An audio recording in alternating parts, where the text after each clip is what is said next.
आज के इस वीडियो में हम डायरेक्टेड सेट नेट वगैरह के बारे में डिस्कस करेंगे। लास्ट की वीडियोस में हमने फ़िल्टर अल्ट्रा फिल्टर वाला टॉपिक जो है वो कंप्लीट किया था। तो चलिए देखते हैं। डायरेक्टेड सेट है first topic. A set index या फिर delta, a set delta is a directed set if there is a relation this on this satisfying these three conditions. तो कोई भी सेट हमारे पास है, इस सेट को हम डायरेक्टेड सेट कब बोलेंगे, अगर ये तीनों कंडीशंस जो हैं वो सेटिस्फाई होती हैं। यहाँ पर ये जो रिलेशन आप देख रहे हो ये जो है पोसेट का रिलेशन है, पार्शियल ऑर्डर सेट का। जब आपने पढ़ा होगा, हाँ, एक तो हमने पढ़ा है इक्विवेलेंस रिलेशन के बारे में, जिसमें हमने रिफ्लेक्सिव, ट्रांसटिव, सिमेट्रिक इन कंडीशंस को के बारे में हमने देखा हुआ है। तो वहाँ पे पोसेट के बारे में भी आपने पढ़ा होगा, जिसका ये रिलेशन है, इस तरीके से हम बनाते हैं। तो यही सेम यहाँ पे हम रिलेशन का यूज़ करने वाले हैं। तो पहली कंडीशन देखते हैं। पहली कंडीशन में जो लैम्डा हम ले रहे हैं उसी सेट से लेंगे, ठीक है। तो यहाँ पर लैम्डा 1, लैम्डा 2, लैम्डा 3 जिनका भी यूज़ हम यहाँ पर कर रहे हैं वो सारा इसी सेट से लिया हुआ है। और इन तीनों कंडीशन से पहले आप इसको देखिए कि जो रिलेशन है, जिस रिलेशन की हम बात कर रहे हैं, this relation is sometimes referred to as a direction on this. मतलब lambda is directed to this, lambda 1 is directed to lambda 2, इस तरीके से। तो इस रिलेशन को हम ये भी बोल देते हैं कि डायरेक्शन ऑन दिस सेट, ठीक है। और ये जो डायरेक्टेड सेट है इसको हम इंडेक्स सेट भी बोलते हैं। मतलब इंडेक्स सेट बोलते हैं या फिर डायरेक्टेड सेट बोलो, एक ही चीज़ है, दोनों में कोई डिफरेंस नहीं है। पहला पॉइंट देखते हैं, जब जो लैम्डा है वो लैम्डा से ही रिलेटेड हो, मतलब this lambda is directed to this lambda, वही इसी सेम लैम्डा है, ठीक है। सेकेंड में lambda 1 is related to lambda 2, lambda 2 lambda 3 से रिलेटेड है, तो लैम्डा 1 जो है वो लैम्डा 3 से रिलेट करेगा। थर्ड कंडीशन है, यहाँ पर लैम्डा 1 लैम्डा 2 ले लिया हमने इस सेट से, और लैम्डा 3 अगर हम लेते हैं तो लैम्डा 1 इससे रिलेट करेगा और लैम्डा 2 भी लैम्डा 3 से रिलेट करेगा। ओके, अब आ जाते हैं इस डेफिनेशन पे, नेट की डेफिनेशन पे। कुछ जो चीज़ें मैं यहाँ पर अभी स्किप कर रही हूँ और मैं बाद में कवर करूँगी जब उस कॉन्सेप्ट की हमें ज़रूरत पड़ेगी। So a net in a set x is a function. तो यहाँ पर जो नेट है, किसी भी सेट में जो नेट का काम कर रहा है वो क्या है, एक फंक्शन है। सपोज करो P, जिसका रिलेशन जो है दिस डायरेक्टेड सेट से जा रहा है X में, where this is some directed set, जो मैंने अभी आपको बताया, ठीक है। तो डायरेक्टेड सेट यहाँ पर डोमेन का काम कर रहा है और कोडोमेन क्या है, X है।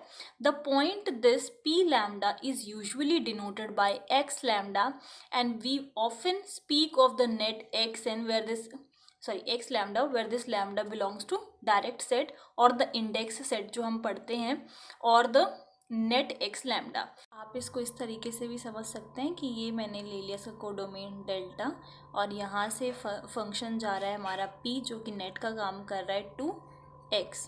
ओके, अब क्योंकि p लैम्डा मतलब कि p फंक्शन में अगर ये लैम्डा कहाँ से होगा, हमारा इंडेक्स सेट से होगा, तो पी लैम्डा, इसकी जो इमेज यहाँ पर फॉर्म होगी वो हो जाएगी इस तरीके से पी लैम्डा। ओके, तो इस चीज़ को हम डिनोट करते हैं एक्स लैम्डा से।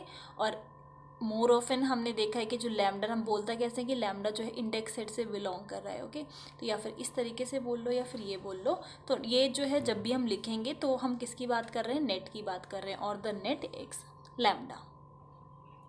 आगे हम दो इम्पॉर्टेंट डेफिनेशन के बारे में डिस्कस करेंगे, eventually and frequently. But in दोनों को समझने से पहले यहाँ पर कुछ वर्ड्स हैं कोफाइनल, जिनकी डेफिनेशन पहले देख लेते हैं, फिर इन पर आते हैं।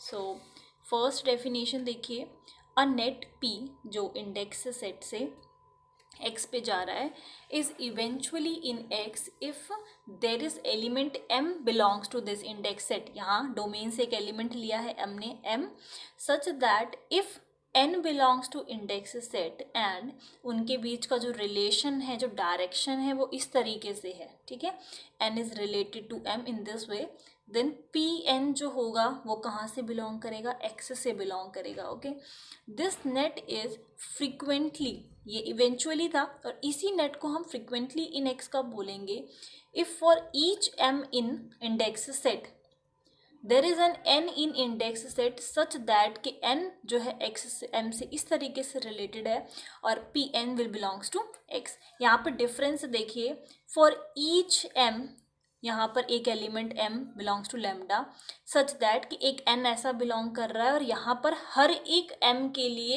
एक ऐसा n बिलोंग कर रहा है जो उससे रिलेटेड है और pn जो है x में बिलोंग कर रहा है। ये एक बहुत ही माइनर सा डिफरेंस है बट इम्पॉर्टेंट है क्योंकि दोनों डेफिनेशंस को ये अलग कर रहा है। फ्रीक्वेंटली में हर m की एक वैल्यू के लिए इंडेक्स सेट में हमें एक n मिल रहा है इंडेक्स सेट में जो इस तरीके से रिलेटेड है। यहाँ पर simply there is an element m है जिसके सच दैट कि आपको एक n ऐसा मिला और ये चीज़ जो है होल्ड कर रही है, ठीक है। तो फॉर ईच m इसका डिफरेंस है यहाँ पर। Now a definition, this is a directed set. Let this is a directed set. मतलब ये एक directed set को represent करने का वे है कि क्या रिलेशन है, किस रिलेशन पे है, क्या सेट है। So a subset M of this, इसका कोई सबसेट है M, उसको हम बोलेंगे को-फाइनल सबसेट ऑफ दिस। So इस तरीके से अगर ये हमारा इंडेक्स सेट है तो इसका कोई सबसेट है M, ये वाला पोर्शन M, ओके। सो इस m को हम बोलेंगे कि ये को-फाइनल सबसेट है किसका, इसका। If for every alpha belongs to this index set there exist beta that belongs to m such that कि अल्फा और बीटा में ये रिलेशन हो। अगर आप देखिए हम कोई भी कैसा एलिमेंट जो ले रहे हैं m से है तो वो ऑटोमेटिकली इंडेक्स सेट से आप ले रहे हो। तो यहाँ पर क्या है, हर एक अल्फा की वैल्यू के लिए जो हमने इंडेक्स सेट से ली है हमें एक ऐसी वैल्यू मिलेगी बीटा जो m से होगी, ओके।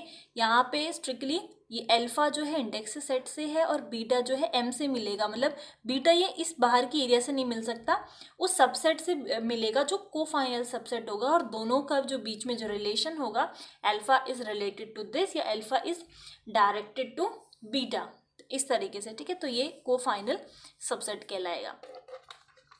नेक्स्ट नोट है, clearly every eventual subset is cofinal but converse is not true. Eventual subset जो है उसको हम को-फाइनल तो बोल सकते हैं बट कन्वर्स ट्रू नहीं है। इसका एक एग्जाम्पल है, अगर हम सेट ऑफ नेचुरल नंबर्स ले लें जो कि एक इनफाइनाइट सबसेट है। सो ये क्या है, any infinite subset is cofinal but not necessarily eventual. मतलब इवेंचुअल से को-फाइनल तो कह सकते हैं, ठीक है, बट इधर से इधर नहीं आ सकती, ठीक है। तो ये क्या है, एक को-फाइनल, मतलब कोई भी इनफाइनाइट सबसेट जो है वो को-फाइनल होगा बट वो इवेंचुअल नहीं होगा। इवेंचुअल की डेफिनेशन जस्ट मैंने अभी आपको यहाँ पर बताई है। सो हम इसको थोड़ा और डिटेल में नेक्स्ट लेक्चर में डिस्कस करेंगे और मैं आपको फिगर्स के थ्रू समझाने की कोशिश करूँगी कि इवेंचुअल और फ्रीक्वेंटली होता क्या है, क्योंकि आगे और डिटेल में है ये सारी चीज़ें। तो अभी के लिए बस इतना ही, and thank you for watching.